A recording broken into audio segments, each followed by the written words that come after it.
Origami is over 300 years old, and it has a rich history. From the beginning, it has combined both simplicity and elegance, and is also a very flexible medium. I'm someone who studied origami for several years now, and have done considerable research for this project, all as a result from me just trying to make the simplest origami models and going from there. Origami really is a medium for everyone and that anyone can try out, no matter what your age or what your skill level may be. You know, there are things that you can start out that are from way at the bottom and you can work your way up to the top. To better understand this medium, let's look at its origins, how it evolved, and just how varied it has become. So how did origami start out? Let's look at how it started. In one of his articles, David Lister is an origami researcher, and he has written extensively about, paper folding from all corners of the world. And he's quoted from one of his articles, paper was not introduced into Japan until about 550 AD, when it was introduced by Japan from Buddhists from Korea. We do not know if paper was folded this early. Nobody, Chinese, Japanese, or from anywhere else, has ever left a record of this. All we have are our own conjectures. In Japan, we know that letters were folded formally, but in a very simple and basic way. And according to Koshiro Hattori, who is a board member of the Japanese Origami Academic Society and a Japanese Origami Academic Society certified origami instructor, the oldest unequivocal document of origami is a short poem written in 1680. It reads in English, "The butterflies in Rose's dream would become like origami." Here the author of the poem refers to origami model called ocho mecho, which are male and female butterflies. So this one is mecho, the female, and this one is ocho, the male. You can pass them around to look at. And those would be used in wedding ceremonies, and nowadays in modern times we use them to wrap sake bottles, mostly just at weddings. And Masao Okumura is quoted. He is also researched origami, and he's Japanese. During the Genroku era, origami of the crane and several varieties of boats were used as designs on clothing and became very fashionable. They were also reproduced with great frequency in paper prints. Origami rapidly came to have a wide following during this period. Since most origami models follow a strict set of instructions, Japanese schools saw it as not a good teaching method because it wasn't free-form enough. But when Froebel introduced kindergarten systems to Japan, it was taught again to kindergarteners. And Okumura is once again quoted, "During the Meiji period, origami was used as a teaching tool in the kindergarten and elementary school levels." Yeah, that's what he said.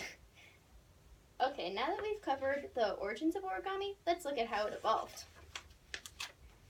Someone who recently pushed the medium of origami forward is Akira Yoshizawa, as quoted from Margaret Fox's 2005 New York Times article about him. He elevated a children's pastime into a serious form of figurative art.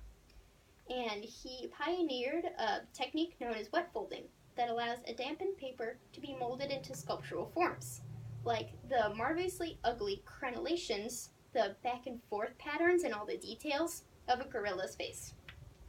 Another phenomenon that changed how we looked at origami was what happened to Sadako Sasaki.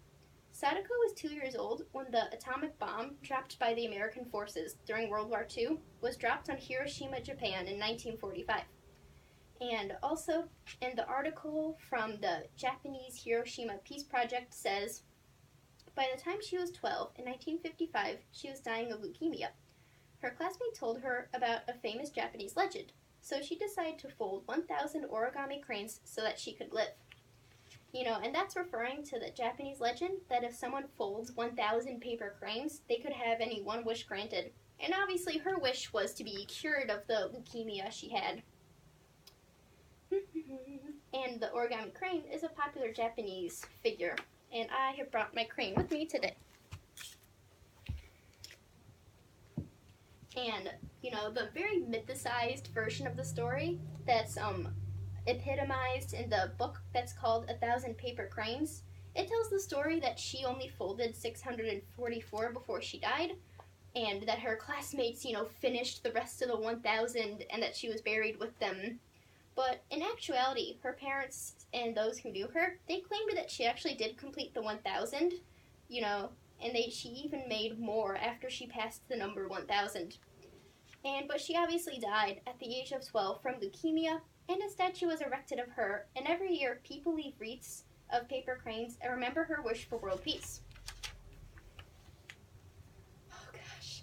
Now that we've looked at how origami has evolved, let's talk about how varied in the medium it has become. As I've mentioned before, Akira Yoshizawa pioneered wet folding.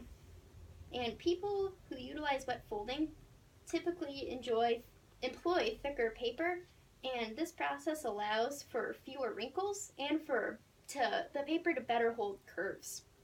And another modern type of origami that's become very popular is modular origami. And David Lister, again, he talks about the Sonobe module, which is like the base of a lot of geometric designs. And origami has branched off into lots of new designs. I currently own this book, Angel Origami, written by a man named Nick Robinson. And I mentioned one of his forewords, but I will ignore that. And Robinson also created one of my favorite origami designs, which is called the Squarosaurus. And he ranked it as being very difficult in his book. And he wrote that this is what a baby Diplodocus might have looked like if it was made from a square sheet of paper. So, in conclusion, to better understand, we set out at the beginning to better understand origami, to observe its origins, how it evolved, and how varied it's become. And indeed, we have looked at lots of different origami from its entire journey, from Ocho Mecho all the way to the Squarosaurus. So if you ever wanted to look for a creative outlet or something fun and easy to do on a rainy day, look up some interesting looking origami module or page through some origami books at the library. Thank you.